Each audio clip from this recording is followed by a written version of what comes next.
নমস্কার, দেখছি রিপাবলিক বাংলা, সঙ্গে রয়েছে আমি স্বর্ণালী আর শুরু করছি সোজাসুজি স্বর্ণালী। আজকে সোজাসুজি সব থেকে বড় খবর এই মুহূর্তে, যেটা গোটা দেশ যে খবরে কোথাও সেলিব্রেট করছে, উচ্ছ্বাস উন্মাদনা চোখে ধরা পড়ছে, তা হলো নাগরিকের যে নাগরিকত্ব সংশোধনী যে আইন, অর্থাৎ সিএএ, সেই দীর্ঘদিন ধরে সংসদে পাশ হওয়ার পরও সেই আইন কার্যকর হওয়ার জন্য অপেক্ষায় দিন গুনছিলেন অনেক উদ্বাস্তু, অনেক শরণার্থী, কিন্তু শেষ পর্যন্ত ফাইনালি কার্যকর হলো সিএএ।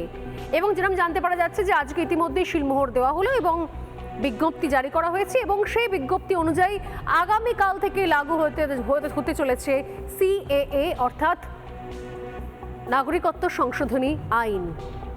এখন প্রশ্ন হচ্ছে, এই সিএএ কি এবং কি বৃত্তান্ত এর? এই সিএএর জন্য সত্যি ভারতীয় নাগরিকদের ওপর কতটা প্রভাব পড়তে পারে? ভারতীয় নাগরিকদের সঙ্গে সিএএর আসলে কোনো সম্পর্কই নেই, কারণ ইতিমধ্যে যে সিএর কথা বলা হচ্ছে, সেই সিএ আমরা শুনেছি শুধুমাত্র এই রাজ্যের ক্ষেত্রে মুখ্যমন্ত্রী মমতা বন্দ্যোপাধ্যায় যখন মঞ্চে দাঁড়িয়ে কাকা ছি ছি বলেছিলেন সেই সময়। কিন্তু সিএ এর সঙ্গে এই ছিছির কোনো সম্পর্ক নেই, কারণ এই সিএ এর সঙ্গে ডিটেনশন ক্যাম্পের কোনো সম্পর্ক নেই, আর না তো রয়েছে এ দেশ থেকে কারুর চলে যাওয়ার কোনো আশঙ্কা বা দেশ ছাড়তে বাধ্য হওয়ার কোনো রকমের কোনো বিধি। আসলে সিএ এর সঙ্গে এই রাজ্যের এদেশের নাগরিকদের কোনো সম্পর্কই নেই। এদেশের নাগরিকদের মৌলিক অধিকারের উল্লেখ রয়েছে ভারতীয় সংবিধানে। সিএএ বা এই সম্পর্কিত কোনো আইন তা খর্ব করতে পারে না।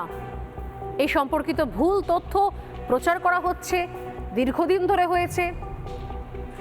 বিষয় হচ্ছে, মুসলিম সহ ভারতীয় নাগরিকদের ওপর সিএ এর কোনো প্রভাবই পড়বে না। তাহলে সিএ কাদের জন্য?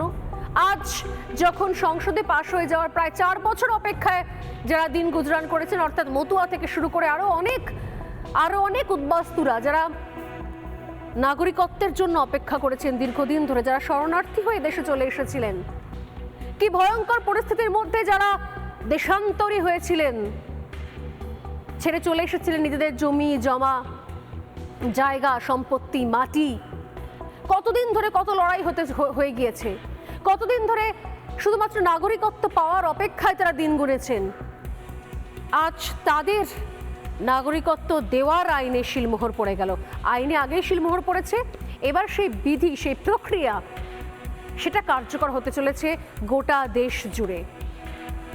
না তো এর সঙ্গে দেশ ছাড়ার কোনো সম্পর্ক রয়েছে, আর না তো এর সঙ্গে ডিটেনশন ক্যাম্পের কোনো সম্পর্ক রয়েছে, কারণ এই আইন দেশে আসার, ভারতে প্রবেশ করে স্বাধীনভাবে মাথা উঁচু করে বাঁচার, দেশ ছেড়ে চলে যাওয়ার নয়। আজ যখন শিলমোহর পড়ে গেছে, যখন আগামীকাল থেকে সিএ এর বিধি লাগু হতে চলেছে, তখন আরো একবার ফিরে দেখা যাক যে সিএ আসলে কাদের জন্য। 2014 সালের 31শে ডিসেম্বরের পর ধর্মীয় কারণে পাকিস্তান, বাংলাদেশ এবং আফগানিস্তান থেকে বিতাড়িত হয়েছিলেন যে সমস্ত হিন্দু, শিখ, জৈন, বৌদ্ধ, পার্সি এবং খ্রিস্টান শরণার্থী, তাদের জন্য সিএএ। ওই 3 দেশ বা অন্য কোনো দেশ থেকে আসা মুসলিম সহ অন্য কোনো বিদেশি শরণার্থীদের জন্য সিএএ লাগু হবে না। অর্থাৎ যারা ধর্মীয় কারণে দেশান্তরী হতে বাধ্য হয়েছেন, নিজের দেশ ছেড়ে চলে আসতে বাধ্য হয়েছেন, ভয়ঙ্কর অত্যাচারের সম্মুখীন হয়েছেন এবং নিজেদের ধর্মাচরণ করতে পারেননি তারা নিজেদের দেশে, শুধুমাত্র তাদের জন্য এই সিএএ। ওই 3 দেশ থেকে আসা হিন্দু, শিখ, জৈন, বৌদ্ধ, পার্সি এবং খ্রিস্টানদের কিভাবে সুবিধা হবে সিএএ থেকে? যেরকম জানতে পারা যাচ্ছে যে পাসপোর্ট বা ভিসার মতো নথি না থাকলেও ভারতীয় নাগরিকত্বের জন্য আবেদন করা যাবে। সিএ এর মাধ্যমে এই শরণার্থীরা এমন সুযোগ পাবেন। দ্বিতীয়ত, ভারতীয় নাগরিকত্বের জন্য তাদের আবেদনের রাস্তা আরো বেশি মসৃণ হবে। এদেশে বসবাসের ন্যূনতম সময়, যে সময়টা যেটা ছিল 1 বছর প্লাস 11 বছর, অর্থাৎ মোট 12 বছর, সেই সময় পরিবর্তিত হবে, অর্থাৎ হবে 1 বছর প্লাস 5 বছর। কি মানে? এর মানে কি এই যে পাকিস্তান, বাংলাদেশ এবং আফগানিস্তানের মুসলিমরা কখনোই ভারতীয় নাগরিকত্ব পাবে না? না, এমনটা কিন্তু নয়। এমন কোনো লক্ষ্যে সিএএ গঠন করা হয়নি। বিগত বছরগুলোতে ওই দেশগুলো থেকে শতাধিক মুসলিমদের যারা সংখ্যালঘু সম্প্রদায় এদেশে, অর্থাৎ যারা ইসলাম ধর্মের মানুষজন, সেই ইসলাম ধর্মের মানুষজনদের নাগরিকত্ব দেওয়া হয়েছে এর আগে। ভবিষ্যতেও যোগ্যতার বিচারে নাগরিকত্ব পাবেন তারা, কিন্তু ধর্মের বিচারে নাগরিকত্ব দেওয়া হবে না। 2014 সালে ইন্দো বাংলাদেশ ছিটমহল সমস্যার সমাধানের পর 14,864 জন বাংলাদেশের নাগরিককে ভারতীয় নাগরিকত্ব দেওয়া হয়েছে। এদের মধ্যে হাজার হাজার ইসলাম ধর্মের মানুষও রয়েছেন। অতএব সব মিলিয়ে যে পরিমাণ কোথাও কনফিউশন তৈরি করা হয়েছিল, সেই কনফিউশনগুলো, অর্থাৎ বিশেষত এ রাজ্যের ক্ষেত্রে সেই সমস্ত ধোঁয়াশার অবসান বারবার করা হয়েছে, আরও একবার হচ্ছে। কিন্তু প্রশ্ন হচ্ছে, এই যে সিএ লাগু হয়ে গেল, কার্যকর হয়ে যাচ্ছে গোটা দেশে আগামীকাল থেকে, এখনো পর্যন্ত মানুষকে ভুল বোঝানোর চেষ্টা জারি রয়েছে। কিভাবে? যেরকম পশ্চিমবঙ্গ, আমাদের রাজ্যের মুখ্যমন্ত্রী তড়িঘড়ি যখন সিএ লাগু হতে চলেছে, ঠিক সেই সময় যুদ্ধকালীন তৎপরতায় তিনি নবান্নে একটা বৈঠক ডাকলেন, এবং সেই বৈঠক থেকে তিনি কি বার্তা দিলেন, চলুন আজকে আলোচনার শুরুতেই শুনে নেওয়া যাক মমতা বন্দ্যোপাধ্যায় কি বললেন নবান্নে আজ, যখন জানতে পারা যাচ্ছে যে এই সিএ লাগু হতে চলেছে। ঠিক তখন মমতা বন্দ্যোপাধ্যায়ের বক্তব্য কি ছিল, দেখুন একবার। জাস্ট একটা ছেলের হাতে মোয়া লালিপপ বললো আপনারা পোর্টালে নাম লিখুন, এরকম কিছু একটা করবে। তো পোর্টালে তো সব ধর্মের লোকেরাই নাম লেখাবে, কিন্তু সেই নাম আদৌ কার্যকরী হবে? আর যদি আজকে ক্যা করে বলে আপনি নাগরিক, তার মানে কি এতদিন তারা নাগরিক ছিল না? ক্যা দেখিয়ে এনআরসি নিয়ে এসে কারো যারা এখানকার নাগরিক তাদের নাগরিকত্ব ক্যান্সেল করা হয়, তাহলে কিন্তু আমরা কেউ চুপ থাকবো না, আমরা স্ট্রংলি এটা প্রতিবাদ করব। আর ক্যার নাম করেও কাউকে ডিটেনশন ক্যাম্পে রেখে দেবে, এই চালাকিও আমরা করতে দেবো না। ভোট আজকে আছে, কাল পুড়িয়ে যাবে, আর দুদিনে কেউ নাগরিকত্ব পাবেও না। এটা লোক দেখানো, জাস্ট প্রতারণা, মানুষের সাথে ছলনা। আমি রমজান মাসের আগে আজকের দিনটাই তাদের বেছে নিতে হয়েছে কেন, সেটাও আমি জানি। ভাওতা অলওয়েজ ভাওতা, ছলনা অলওয়েজ ছলনা, প্রতারণা অলওয়েজ প্রতারণা। মমতা বন্দ্যোপাধ্যায় বলছেন যে এটা ছলনা, এটা ছেলের হাতের মোয়া বিষয়টা, তার সঙ্গে আরও অনেক প্রসঙ্গ তিনি টানছেন। যদি আমি আবারও বলছি, ডিটেনশন ক্যাম্পে না এর সঙ্গে কোনো সম্পর্ক রয়েছে, আর না তো দেশ ছেড়ে যাওয়ার কোনো সম্পর্ক, না অহেতুক এদেশের যারা নাগরিক, যারা দেশে থাকছেন তাদের এই নিয়ে বিন্দুমাত্র কোনো চিন্তিত হওয়ার কারণ রয়েছে, তা তিনি যে কোনো ধর্মের, যে কোনো বর্ণের হন না কেন। ভারতীয় নাগরিকদের জন্য কোথাও কোনো সমস্যার জায়গা নেই। তাদের জন্য যারা ভিন দেশ থেকে, মূলত আমি যেগুলো বললাম যে দেশগুলোর কথা, সেখান থেকে যারা ধর্মীয় কারণে দেশান্তরী হয়েছেন, দেশ ছাড়া হয়েছেন, তাদের নাগরিকত্ব দেওয়ার ঘটনা। তাহলে এখন এই ভুল বোঝানো তাহলে কেন চলছে?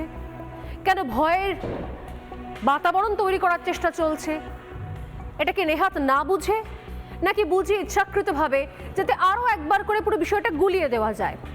বিজেপি রাজ্য সভাপতি সুকান্ত মজুমদার তিনি কি বলছেন মমতা বন্দ্যোপাধ্যায়ের বক্তব্যের পাল্টা শোনাবো। মাননীয় গৃহমন্ত্রী আগেই বলেছিলেন সিএ রুলস রেগুলেশন আইন হয়ে গেছে ভারতবর্ষের সংবিধান অনুসারে, ভারতবর্ষের লোকসভা এবং রাজ্যসভাতে। তার রুলস রেগুলেশন শুধু হওয়া বাকি ছিল, সেই রুলস রেগুলেশন বের করে দেওয়া হলো, এবং এবার প্রমাণিত হয়ে যাবে যে সেই সময় মুখ্যমন্ত্রী মমতা বন্দ্যোপাধ্যায় মিথ্যে কথা বলেছিলেন, মুসলিমদেরকে মিথ্যে কথা বলে উস্কেছিলেন, প্রমাণ হয়ে যাবে। অন্য সময় করলে উনি ডিস্টার্ব করতে, সেই জন্য এখন করা হচ্ছে, এখন ডিস্টার্ব করতে পারবেন না। মুখ্যমন্ত্রী জানেন কেন করা হয়েছে, মুখ্যমন্ত্রী মানুষকে ভুল বোঝানোর জন্য উস্কানি দেওয়ার চেষ্টা করছে। আজকে ওনার বক্তব্যের মধ্যে যথেষ্ট উস্কানি ছিল, এবং আজকে রাত্রিবেলা থেকে যাতে কিছু করা হয় কিছু বিশেষ সাম্প্রদায়িক লোকেদের দ্বারা, তার উস্কানি মুখ্যমন্ত্রীর বক্তব্যে আছে। সব জায়গায় উদ্বাস্তু মানুষেরা, সাধারণ মানুষেরা, হিন্দুরা আনন্দ করছে, কারো কোনো অসুবিধা নেই। মুখ্যমন্ত্রী শুধু উস্কানি দিয়ে গন্ডগোল পাকানোর চেষ্টা করছে, কারো কোনো ক্ষতি হবে না এর ফলে। বিতর্ক অনেক চলতেই থাকছে, কিন্তু সত্যি সত্যি কি আসলে এই ধরনের জিনিসগুলো, এই ধরনের কথা বলে বা বিভ্রান্ত করে শুধুমাত্র উস্কানি দেওয়ার বন্দোবস্তই করা হচ্ছে, যাতে মুহূর্তের মধ্যে একটা চূড়ান্ত কনফিউশন তৈরি হয়, ভুল বোঝাবুঝি তৈরি হয় এবং পরিস্থিতি উত্তপ্ত হয়ে ওঠে? কিন্তু সেটা তো সত্যি কোনো প্রয়োজনীয়তা নেই। কেন্দ্রীয় স্বরাষ্ট্রমন্ত্রকের প্রতিমন্ত্রী নিশীথ প্রামাণিক তিনি কি বলছেন এ বিষয়ে শোনাবো। অসংখ্য মানুষ যারা রয়েছে ধর্মীয়ভাবে প্রতারিত হয়ে যারা ভারতবর্ষে এসে আশ্রয় নিয়েছে তাদের প্রত্যেকের জন্য এই আইন অত্যন্ত ফলপ্রসূ হবে এবং এই আইন নাগরিকত্ব দেওয়ার আইন একটা লোকেরও নাগরিকত্ব এই আইনের মাধ্যমে যাবে না, এটা আপনার অন ক্যামেরা আমি নিশ্চিত করে বলে দিচ্ছি। অসংখ্য মানুষ যারা রয়েছে ধর্মীয়ভাবে প্রতারিত হয়ে যারা ভারতবর্ষে এসে আশ্রয় নিয়েছে তাদের প্রত্যেকের জন্য এই আইন অত্যন্ত ফলপ্রসূ হবে এবং এই আইন নাগরিকত্ব দেওয়ার আইন একটা লোকেরও নাগরিকত্ব এই আইনের মাধ্যমে যাবে না, এটা আপনার অন ক্যামেরা আমি নিশ্চিত করে বলে দিচ্ছি। নাগরিকত্ব পাওয়ার যে আইন, কত সহজে সেটাকে নাগরিকত্ব যাওয়ার আইনের একটা ভুল বোঝাবুঝির জায়গায় কত সহজে তুলে আনার চেষ্টা করে যাচ্ছে রাজ্যের শাসক দল প্রত্যেক মুহূর্তের, আগে হয়েছে এখনো হয়েছে। কিন্তু আসলে যারা বহুদিন ধরে অপেক্ষায় ছিলেন এবং যারা এখনো পর্যন্ত অপেক্ষায় রয়েছেন তারা কি বলছেন? যে সময় প্রধানমন্ত্রী নরেন্দ্র মোদী তিনি গিয়েছিলেন বাংলাদেশ সফরে, সে সময় ঘটনাচক্রে আমিও নিজে গিয়েছিলাম এবং প্রত্যক্ষ করেছিলাম যে আসলে গোপালগঞ্জ থেকে শুরু করে ওরাকান্দি থেকে শুরু করে সেখানকার যারা মতুয়া ধর্মের মানুষজন যারা বাংলাদেশে রয়েছেন, এখনো রয়ে গিয়েছেন, ক্রমাগত তাদের শতাংশ হিসেবে তাদের জায়গাটা আরও ছোট হচ্ছে, পরিসর ছোট হচ্ছে। সেই সময় দাঁড়িয়েও তারা কতটা আশাবাদী ছিলেন। ওরাকান্দির সেই সময়ের একটা ছোট্ট ইন্টারভিউ, সাক্ষাৎকার আপনাদের জন্য।